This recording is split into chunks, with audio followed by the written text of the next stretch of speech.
जी अली भाई, मेरा सवाल ये है कि जैसे हम लोग को बचपन से ये बताया गया कि गौसे आजम जो हैं वो 18 पारा के हाफिज अपने माँ के पेट से थे, और हम लोगों को बताते हैं कि ये बात सही नहीं है। कुरान में तो अल्लाह तबारक व तआला सूरह नहल में की आयत नंबर 78 में मना कर रहा है, वल्लाहु अखरजकुम मिन बुतूनि उम्महातिकुम ला तअलमून सय्या।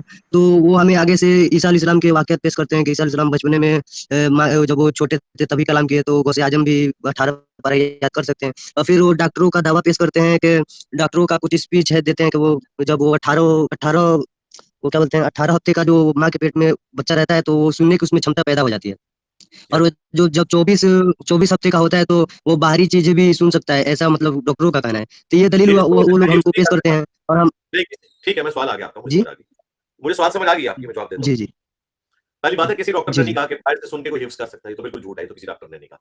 सुनना तो और चीज है, जी सुनने को तो हम मानते हैं, लेकिन ये कहना कि कोई हिफ्स कर लेता है, ये बिल्कुल गलत है।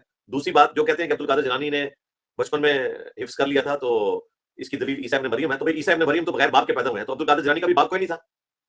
ये तो मेरी तरफ से फकी ले जाए, उनको कि अब्दुल कादिर जिलानी का तो बाप था। तो अगर ईसा इब्न मरियम की मिसाल किसी ने देनी है, तो किसी बुजुर्ग के बारे में ये भी साबित करें ना कि बगैर बाप के पैदा हुआ है।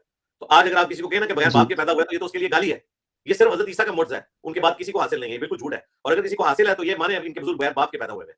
तो जब आप इनको कहेंगे कि तुम्हारे बुजुर्गों का बाप जो है वो कोई नहीं है, तो ये तो उनके हक में गाली होगी। ईसा इब्न मरियम के हक में ये मौजज़ा है, इनके बुजुर्गों के हक में ये गाली होगी। ये खुद मानते हैं कि बगैर बाप के कोई नहीं पैदा हुआ हुआ।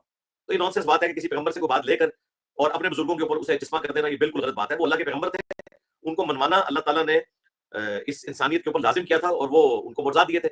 इस तरह के तो मुर्जात जो ये करामात के नाम से इन्होंने मशहूर किए हैं, करामत को हम मानते हैं। आज भी हमारी वीडियो अपलोड हुई है, और जिसमें मैंने अब्दुल कादिर जिलानी की तरफ जो मंसूब करामात है, गौसे पाक का धोबी और गौसे पाक ने लोटे की टूटी सीधी ना होने के ऊपर मुरीद को जला के राख कर दिया, तो मैंने तो उसका पोस्टमार्टम किया कि ये सारी की सारी चीजें खिलाफ सुन्नत है। ये तो बिल्कुल हराम के ऊपर मबनी चीजें हैं, करामत तो नहीं है। हराम काम करामत कैसे हो सकती है?